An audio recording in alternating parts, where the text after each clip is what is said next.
Hi everyone, मैं हूं शेख जबी। Darling Prabhas, rebel star Prabhas, pan India superstar, first पहला पैन इंडिया सुपरस्टार प्रभास की मूवी कल की 2898 एड जो 1000 करोड़ का मार्क क्रॉस कर चुकी है। ऑफिशियली इसका पोस्टर भी रिलीज कर चुके हैं मेकर्स ने। तो मैं बोल ही रहा था संडे से पहले आ जाएगा या तो सैटरडे।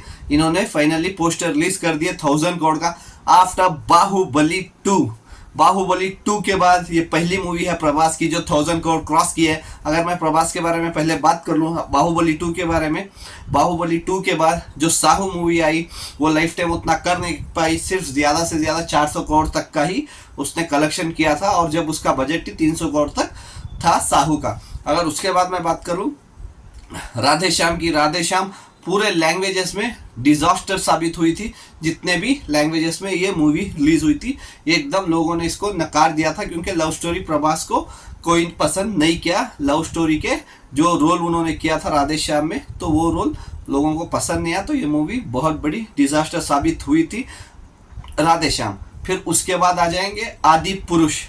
तो आदि पुरुष भी जब उसका ट्रेलर ही आया था बहुत नेगेटिव बोले थे लोगों ने, बहुत ये किए थे, तो इस वजह से उस मूवी को पोस्टपोन करके किसी और डेट पे रिलीज किया। लेकिन पहले दिन 100 करोड़ के ऊपर का तो कलेक्शन कर ही लेती है प्रभास की, लेकिन उसके बाद भी पूरे लैंग्वेजेस में ये मूवी डिजास्टर साबित हुई क्योंकि इसका बजट बहुत हाई था। तकरीबन 500 करोड़ इसका बजट बताया जा रहा था, तो इसीलिए ये मूवी भी फ्लॉप साबित हुई थी प्रभास की जो बाहुबली 2 के बाद। लेकिन उसके बाद आई प्रशांत नील के साथ सालार पार्ट 1। तो सालार पार्ट 1 प्रभास की कैरियर में एक हिट साबित हुई, जबकि शाहरुख खान साहब की डंकी मूवी के साथ क्लैश हुआ था। उसके बावजूद तकरीबन 700 करोड़ वर्ल्ड वाइड ग्रॉस करना बहुत बड़ी बात होती है।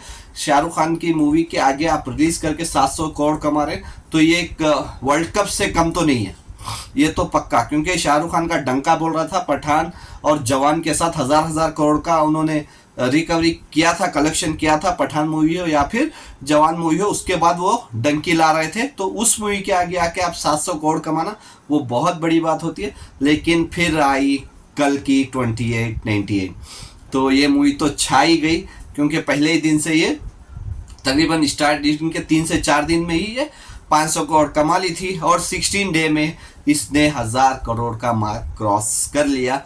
और एक बात बता दूं मैं आपको, 1000 करोड़ तो क्रॉस कर ही लिया। फ्राइडे जो इसका 3rd फ्राइडे था, तकरीबन इसका 16 डे था, इसका जो चल रहा था 16 डे था। 16 डे पे ये मूवी, सिर्फ हिंदी वर्जन की मैं बात कर रहा हूँ, 16 डे पे ये मूवी हिंदी वर्जन में जो मूवीज हिंदी में रिलीज हुई थी उसको बीट कर दी है। अगर मैं इंडियन 2 और सरफिरा 2 का दोनों का कलेक्शन मिला लूँ ना तो उससे ज्यादा कल की का आया है 16 डे पे।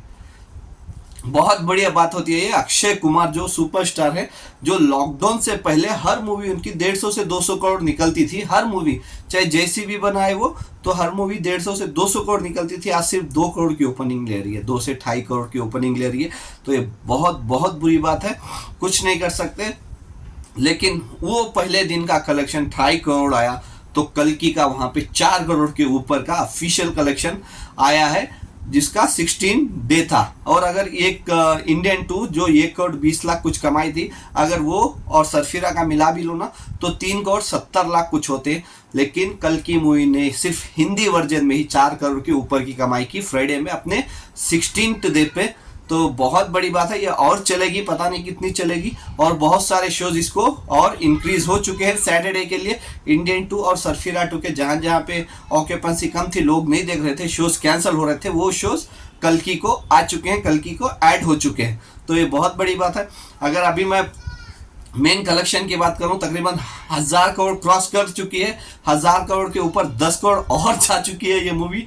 और आज सैटरडे और भी धमाल करने वाली है, स्पेशली हिंदी लैंग्वेज में, जबकि 2 नई मूवी रिलीज होने के बावजूद आज कल्कि का कलेक्शन बहुत अच्छा आ रहा है।